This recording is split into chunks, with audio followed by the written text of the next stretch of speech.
New অর্লিন্সে সাম্প্রতিক প্রাণঘাতী truck হামলা এবং লাস ভেগাসের বিস্ফোরণের পর যুক্তরাষ্ট্রের নিরাপত্তা ব্যবস্থার উপর কড়া সমালোচনা করেছেন নবনির্বাচিত মার্কিন প্রেসিডেন্ট ডোনাল্ড ট্রাম্প।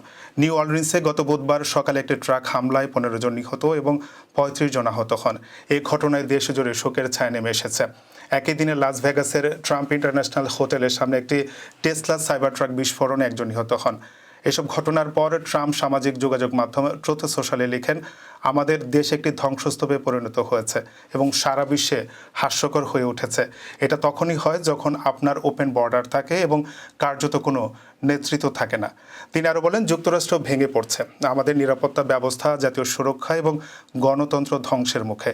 দুর্বল নেতৃত্ব এবং অযোগ্য নিরাপত্তা ব্যবস্থা আমাদের জনগণকে রক্ষা করতে ব্যর্থ হচ্ছে।